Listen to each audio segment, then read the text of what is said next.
அவர் சொன்னபடியே மூன்றாம் நாள் கிறிஸ்து உயிர்த்தார். அல்லேலூயா.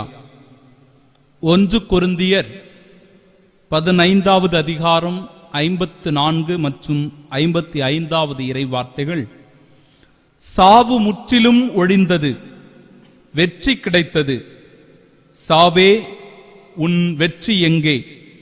சாவே உன் கொடுக்கு எங்கே என்கிற வேத வார்த்தைகள் மரணத்தை வென்றவர், சாவை வென்றவர் நம் ஆண்டவர் இயேசு கிறிஸ்து என்பதை இந்த இறை வார்த்தைகள் குறிப்பிடுகின்றன. என் அன்பிற்குரியவர்களே, நம் ஆண்டவர் இயேசு கிறிஸ்துவின் உயிர்ப்பு பெருவிழாவின் நல்வாழ்த்துக்களை முதலில் உங்களுக்கு உரித்தாக்கிக் கொள்கிறேன். உயிர்ப்பு பெருவிழாவின் இறை அமைதியையும் உங்களுக்கு உரித்தாக்குகிறேன். எசாயா புத்தகம் 52வது அதிகாரம் 13 முதல் 15 வரை உள்ள இறைவார்த்தைகள். இதோ என் ஊழியர் சிறப்படைவார், அவர் மேன்மைப்படுத்தப்பட்டு உயர்த்தப்பட்டு பெரிதும் மாட்சி உறுவார். அவரை கண்ட பலர் திகைப்புற்றனர்.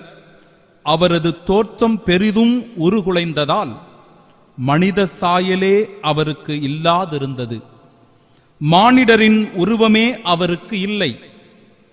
அவ்வாறே அவர் பல பிற இனத்தாரை அதிர்ச்சிக்குள்ளாக்குவார். அரசர்களும் அவரை முன்னிட்டு வாய்ப்பொத்தி நிற்பர். ஏனெனில் தங்களுக்கு சொல்லப்படாததை அவர்கள் காண்பர், தாங்கள் கேள்விப்படாததை அவர்கள் புரிந்து கொள்வர். என் அன்பிற்கும் பாசத்திற்கும் பிரியமானவர்களே, ஆண்டவர் இயேசு கிறிஸ்து உயிர்த்தார். ஆம், அவர் உண்மையாகவே உயிர்த்தார் என்பதை இந்த நாள் நமக்கு அறுதியிட்டு சொல்லுகிறது. நம் ஆண்டவர் இயேசு கிறிஸ்து நமக்காக கொடுமையான சித்திரவதைகளை அனுபவித்தார். அவர் கற்றூணில் கட்டி அடிக்கப்பட்டார், முள்முடி சூட்டப்பட்டார். பிறகு வழிநடுக்க பாரமான சிலுவையை அவர் மீது சுமத்தி சாட்டையால் அடித்து முகத்தில் காரி உமிழ்ந்து ஏளனம் செய்து அவரை இழிவுபடுத்தினார்கள். அவருடைய உடல் நொறுங்கி போகும் அளவிற்கு அவர் கொடுமையாக தாக்கப்பட்டார். கடுமையாக அவரை தாக்கினார்கள், ஏளனம் செய்தார்கள். இவை அத்தனைக்கும் மத்தியில் இதோ ஆணியை கொண்டு அவருடைய கைகளையும் கால்களையும் துளைத்தார்கள். துளைத்து சிலுவையில் ஏற்றி அந்த சிலுவையில் அவர் மரிக்கிற அளவிற்கு ஈட்டியால் அவருடைய உடலில் குத்தி, என் அன்பிற்குரியவர்களை, எவ்வளவு சித்திரவதைகளை செய்ய முடியுமோ அவ்வளவும் செய்து அவரை சின்னாபின்னமாக்கி கொடுமையாக அவருடைய உடலை அவருடைய தாயின் மடியில் கிடத்து விடுகிறார்கள். இறுதியாக ஆண்டவரை அடக்கம் செய்துவிட்டு எல்லாம் முடிந்தது, இனிமேல் இவன் ஒழிந்தான், இனிமேல் நமக்கு எந்த தொந்தரவும் இல்லை, பிரச்சனையும் இல்லை, நம்முடைய திட்டங்கள் நிறைவேறும், நாம் நினைக்கிற காரியங்கள் நல்லபடியாக நிறைவேறும், மக்கள் எல்லோரும் நம்மை நம்புவார்கள், மக்கள் எல்லோரும் நம்மை புகழ்வார்கள், அவர்களை எல்லோரும் ஏமாற்றி விட்டோம் என்று சொல்லி கொக்கரித்துக் கொண்டிருந்தது ஒரு கூட்டம். ஆம், இவ்வாறு ஒரு பக்கம் இருந்தாலும் கூட இறைவன் மீது நம்பிக்கையும் விசுவாசமும் கொண்டவர்கள் ஆண்டவரை தேடி போகிறார்கள். அவருக்கு நறுமண தைலம் பூச வேண்டும் என்று நினைக்கிறார்கள். அவருடைய உடலை தேடி சென்றவர்களுக்கு, என் அன்பிற்குரியவர்களை, அதிர்ச்சி காத்திருந்தது. விடியற் காலையில் சென்ற மகதலா மரியா நமக்காக யார் கல்லை புரட்டுவார்கள் என்கிற பல சிந்தனைகளோடு அவர் அந்த கல்லறையை நோக்கி போகிறார். ஆனாலும் கூட, என் அன்பிற்குரியவர்களே, அந்த கல்லானது புரட்டப்பட்டிருந்தது. இதுதான் ஆண்டவர் இயேசு கிறிஸ்து உயிர்த்தெழுந்தார் என்பதற்கான முதல் சாட்சி. ஆம், அந்த கல் புரட்டப்பட்டிருந்தது. யார் நமக்காக கல் புரட்டுவார்கள் என்று அவர்கள் சிந்திப்பதற்கான காரணம் என்ன என்றால், ரோம சாம்ராஜ்யம், என் அன்பிற்குரியவர்களே, அவர்கள் வைக்கின்ற அந்த கல்லறையானது, அந்த கல்லறை முற்றிலுமாக அகற்றப்படாத அளவிற்கு அந்த பாரமான கல்லை அவர்கள் அந்த இடத்தில் வைத்திருப்பார்கள். எவராலும் அவ்வளவு சீக்கிரம் அதை புரட்டிவிட முடியாது. அப்பேற்பட்ட கல்லானது புரட்டப்பட்டிருந்தது, நீக்கப்பட்டிருந்தது. மிகப்பெரிய ஒரு அதிர்ச்சி. குனிந்து பார்க்கிறார், உள்ளே இயேசுவினுடைய உடலும் இல்லை. அதிர்ச்சி அடைந்தவளாய் மிக விரைவாக ஓடுகிறார். ஓடி அந்த சீடர்களிடத்தில் சொல்லுகிறார், இதோ ஆண்டவருடைய உடலை காணவில்லை, அந்த கல்லானது புரட்டப்பட்டிருக்கிறது, எப்படி நடந்ததோ ஏது நடந்ததோ, ஆண்டவரை யாராவது திருடி கொண்டு போய்விட்டார்களோ, ஒன்றும் தெரியவில்லை என்று அதிர்ச்சி அடைந்தவளாய் அவர் ஓடோடி சென்று சீடர்களிடத்தில் சொன்னபோது, என்ன இந்த பெண்மணியானவள் இப்படி பிதற்றுகிறாளே என்று சொன்ன அந்த சீடர்கள் அவர்களும் இது என்னதான் என்று பார்க்கலாம் என்று அந்த கல்லறையை நோக்கி விரைந்து ஓடி வருகிறார்கள். கல்லறைக்கு வந்தவர்களுக்கு மிகப்பெரிய ஒரு அதிர்ச்சி காத்திருந்தது. கல் புரட்டப்பட்டிருப்பதும், உள்ளே ஆண்டவர் இயேசு கிறிஸ்து இல்லாதிருப்பதும், அதோ அவருடைய உடலை சுற்றி வைத்திருந்த துணியானது ஒரு இடத்தில் சுற்றி வைக்கப்பட்டிருப்பதையும் அவர்கள் பார்க்கிறார்கள். என் அன்பிற்குரியவர்களே, ஆண்டவர் இயேசு கிறிஸ்து உயிர்த்தார் என்பதற்கான சாட்சி இது 3 தான். ஒன்று, அந்த கல் புரட்டப்பட்டிருப்பது. இரண்டாவது, உள்ளே இருக்கின்ற அந்த வெறுமை, ஆண்டவர் இயேசு கிறிஸ்து இல்லாதிருந்தது, அந்த வெறுமையை குறிப்பது. மூன்றாவது, அவர் உடலை சுற்றி வைத்திருந்த துணி மட்டும் தனியாக ஒரு இடத்தில் இருந்தது. இதுதான் ஆண்டவர் இயேசு கிறிஸ்து உயிர்த்தார் என்பதற்கான சாட்சியங்களாக விவிலியம் நமக்கு குறிப்பிடுகிறது.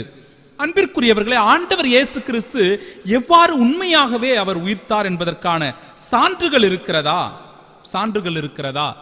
இன்றைக்கு பல விஷயங்களை மக்கள் ஆராய்ந்து பார்க்கிறார்கள், அறிவியல் கண்ணோட்டத்தோடு பார்க்கிறார்கள்.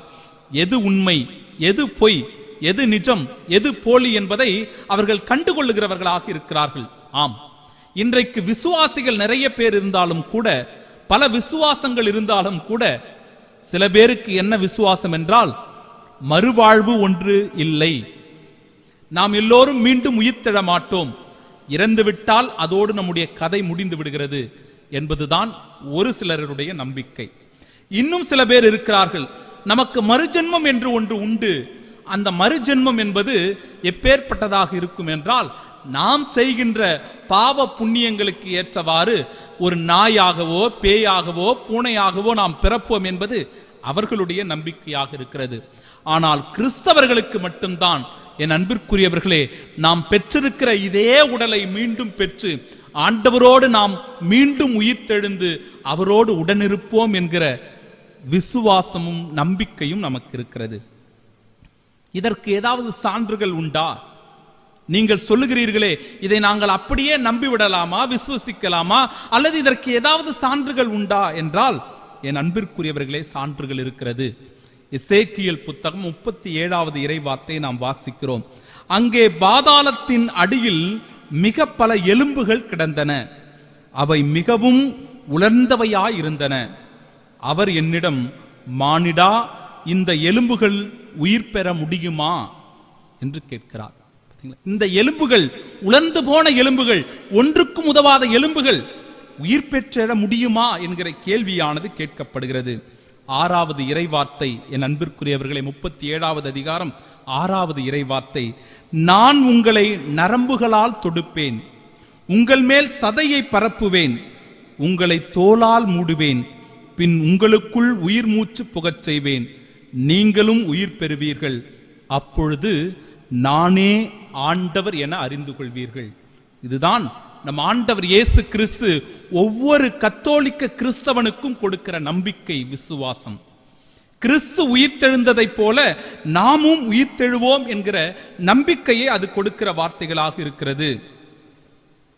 லூக்கா எழுதிய நற்செய்தி 24வது அதிகாரம் 5 முதல் 6 வரை உள்ள இறைவார்த்தைகள் கூறுகிறது, உயிரோடு இருப்பவரை கல்லறையில் தேடுவது ஏன்? உயிரோடு இருப்பவரை கல்லறையில் தேடுவது ஏன்? அவர் இங்கு இல்லை, உயிருடன் எழுப்பப்பட்டார் என்று குறிப்பிடுவதையும் காணுகிறோம். என் அன்பிற்குரியவர்களே, மகதலா மரியாவினுடைய அறிக்கை இவ்வாறாக இருக்கிறது, நான் ஆண்டவரை கண்டேன் என்று அவர் சொல்லுகிறார். நான் ஆண்டவரை கண்டேன். உயிர்த்த ஆண்டவரை அவர் கண்டிருக்கிறார். மரித்து இதோடு முடிந்து விட்டது என்று நினைத்த அந்த ஆண்டவரை மீண்டும் அந்த பெண்மணி கண்டிருக்கிறாள் என்றால், அவருடைய விசுவாசத்தையும் நம்பிக்கையும் வெறுமனே நாம் ஒதுக்கிவிட முடியாது. மாறாக அது கண்ணால் கண்ட நேரடியான சாட்சியாக இருக்கிறது. அதற்கு பின்னாக வந்த சீடர்களும் அதை குறிப்பிடுகிறார்கள். கண்டார்கள், நம்பினார்கள் என்று விவிலியம் அறுதியிட்டு நமக்கு கூறப்படுகிறது. அன்பிற்குரியவர்களே, இந்த இடத்தில்தான் நாம் இன்னும் ஒரு படி மேலே சென்று அதை ஆழ்ந்து சிந்திக்க கடமைப்பட்டிருக்கிறோம். எப்படி ஆண்டவர் இயேசு கிறிஸ்து உயிர்த்தெழுந்தார்? மரித்தவர்கள் உயிர்த்தெழ முடியுமா? அதோடு எல்லாம் முறிவடைந்து விடுகிறதே. எப்படி மரித்தவர்களுக்கு உயிர் வருகிறது? சாவை எப்படி ஒருவரால் வெற்றி கொள்ள முடியும் என்பதை என் அன்பிற்குரியவர்களை இந்த இறைவார்த்தையானது நமக்கு எடுத்து கூறுகிறது. 1 கொரிந்தியர் 15வது அதிகாரம் 54 முதல் 55 வரை உள்ள இறைவார்த்தைகள். சாவு முற்றிலும் ஒழிந்தது, வெற்றி கிடைத்தது. சாவே உன் வெற்றி எங்கே? சாவே உன் கொடுக்கு எங்கே என்கிற கேள்வியை எழுப்பி பவுலடிகளார் என் அன்பிற்குரியவர்களை நமக்குள் மிகப்பெரிய ஒரு ஆழ்ந்த சிந்தனையை கொடுப்பதாக இந்த இறை வார்த்தைகளை கொடுக்கிறார். ஆழ்ந்த சிந்தனைகளை. சாவே உன் வெற்றி எங்கே? சாவே உன் கொடுக்கு எங்கே என்று அவர் கேட்கிற போது, சாவுதான் இந்த உலகத்தினுடைய நிரந்தரம், அதோடு வேறு எதுவும் இல்லை. ஒருவனுக்கு இறப்போ சாவோ வந்து விட்டது என்றால் அதோடு எல்லாம் முடிந்து விடுகிறது என்று இருக்கிறவர்கள் மத்தியில் என் அன்பிற்குரியவர்களே, சாவே உன்னுடைய வெற்றி எங்கே என்று கேட்கிற இந்த கேள்வி, சாவே உன் கொடுக்கு எங்கே என்கிற இந்த கேள்வி, என் அன்பிற்குரியவர்களே, சாவுக்கே சாட்டை அடி அடிப்பதாக இருக்கிறது இந்த வார்த்தைகள். காரணம், சாவை வென்றவர், மரணத்தை வெற்றி கொண்டவர் நம் ஆண்டவர் இயேசு கிறிஸ்து என்பதை இந்த இறை வார்த்தைகள் நமக்கு எடுத்து கூறுகிறது. என் அன்பிற்குரியவர்களே, 1 கொரிந்தியர் 15வது அதிகாரம் 14வது இறைவார்த்தை, கிறிஸ்து உயிருடன் எழுப்பப்படவில்லை என்றால் நீங்கள் கொண்டிருக்கும் நம்பிக்கையும் நாங்கள் பறைசாற்றும் நற்செய்தியும் வீண் என்று சொல்லப்படுகிறது. கத்தோலிக்க கிறிஸ்தவர்களுடைய விசுவாசமும் நம்பிக்கையும் எதிலே அது ஆழப்பட்டிருக்கிறது என்றால் கிறிஸ்துவனுடைய உயிர்ப்பில் அது ஆழப்பட்டு நிற்கிறது. கிறிஸ்து உயிர்த்தெழவில்லை என்றால் நாம் பறைசாற்றுகின்ற நற்செய்தியும் நீங்கள் கொண்டிருக்கிற நம்பிக்கையும் வீண் என்று சொல்லுகிற போது, என் அன்பிற்குரியவர்களே, கிறிஸ்துவின் உயிர்ப்பில் தான் கிறிஸ்தவர்களுடைய நம்பிக்கையே அடங்கி இருக்கிறது என்பதை இந்த இறை வார்த்தைகள் நமக்கு அழகாக எடுத்து கூறுகிறது. ஒரு முறை ஒரு பெண் குளவியை பார்த்தால் அவருக்கு பயம். இந்த தேன் குளவி இருக்கிறது என்றால் அதை பார்த்தவுடன் இவருக்கு பயம் வந்துவிடும். காரணம், ஒரு முறை அவள் பள்ளியில் படித்துக் கொண்டிருக்கும் போது சில பிள்ளைகள் அங்க இருக்கிற அந்த தேன் கூட்டை கல்லை தூக்கி எறிந்து அந்த தேன் கூட்டை கலைத்து விடுகிறார்கள். உடனடியாக அங்கிருக்கின்ற குளவியானது அவருடைய கையில் வந்து கொட்டி விடுகிறது. அப்பொழுதிலிருந்து குளவியை பார்த்தாலே இவருக்கு மிகவும் பயம். ஒரு முறை இவர்கள் வீட்டிலே அமர்ந்து உணவு உண்டு கொண்டிருக்கும் போது இந்த சிறுமிக்கு மீண்டும் அதே அச்சம் ஏற்படுகிறது. காரணம், அவளை சுற்றி சுற்றி ஒரு குளவியானது வந்து கொண்டிருக்கிறது. இவளுக்கு ஒரே பயம், அச்சம். அலறி அடித்து கொண்டு அப்பா குளவி குளவி என்று கத்துகிறாள். என் அன்பிற்குரியவர்களை இப்படி கத்தியவுடன் அந்த தந்தை அந்த குளவியை விரட்டி அடிப்பதற்கு முயற்சி செய்கிறார். பலமுறை விரட்டியும் அது போகவில்லை, மீண்டும் வந்து சுத்தி கொண்டிருக்கிறது. எனவே அதை எப்படியாவது பிடித்து வெளியே வீசிவிட வேண்டும் என்று சொன்னவர் அதை பிடித்து கொண்டு போய் வெளியே வீசிவிட்டு வருகிறார். வீசிவிட்டு வந்து அமர்ந்து மீண்டும் உணவு உண்டு கொண்டிருக்கிறது இந்த அழகான குடும்பம். மீண்டும் ஒரு அலறல் சத்தம். இந்த குழந்தை மீண்டும் அழ ஆரம்பிக்கிறது. இந்த பிள்ளை மீண்டும் அழுகிறாள். அப்பா குளவி வந்து விட்டது, மீண்டும் வந்து விட்டது, மீண்டும் வந்து விட்டது என்று அழுகிறாள். அப்பொழுது அந்த தந்தை சொல்லுகிறார், கவலைப்படாதே, வருத்தப்படாதே, இந்த குளவி உன்னை ஒன்றும் செய்து விடாது என்று சொல்லுகிறார். இந்த குளவி உன்னை ஒன்றும் செய்து விடாது என்று சொல்லுகிறார். அன்பிற்குரியவர்களே, ஆச்சரியத்தோடு எப்படி அப்பா எப்படி அப்பா என்று அந்த பெண் கேட்கும்போது, அந்த சிறுமி கேட்கும்போது அதனுடைய தந்தை இவ்வாறு குறிப்பிடுகிறார், நான் எப்பொழுது அந்த குளவியை என்னுடைய கையில் பிடித்தேனோ அதனுடைய கொடுக்கானது என்னுடைய கையில் அது அகப்பட்டு விட்டது. இனிமேல் அது உன்னை கொட்டினாலும் ஒன்றும் செய்யாது, ஒன்றும் ஆகாது என்று சொல்லுகிறார். ஆம் என் அன்பிற்குரியவர்களே, சாவினுடைய கொடுக்கை ஆண்டவர் பிடித்து கொண்டதனால், பிடுங்கியதனால் சாவு ஒருபோதும் நம்மை ஒன்றும் செய்யாது, ஒன்றும் செய்ய முடியாது என்பதை இந்த நிகழ்வின் வழியாக நாம் அழகாக புரிந்து கொள்ள முடியும். என் அன்பிற்குரியவர்களே, ஆண்டவர் இயேசு கிறிஸ்து எப்படி உயிருடன் எழுப்பப்பட்டார், அல்லது நாம் எல்லோரும் எப்படி உயிரோடு எழுப்பப்படுவோம் என்கிற கேள்வி நிச்சயமாக எல்லாருடைய மனதிலும் இருக்கும். 1 கொரிந்தியர் 15வது அதிகாரம் 35 முதல் 36 வரை உள்ள இறைவார்த்தைகள். இறந்தோர் எப்படி உயிருடன் எழுப்பப்படுவார்கள், எத்தகைய உடலோடு வருவார்கள் என ஒருவர் கேட்கலாம். அதற்கு பவுலடிகளார் இவ்வாறு அழகாக பதில் சொல்லுகிறார்.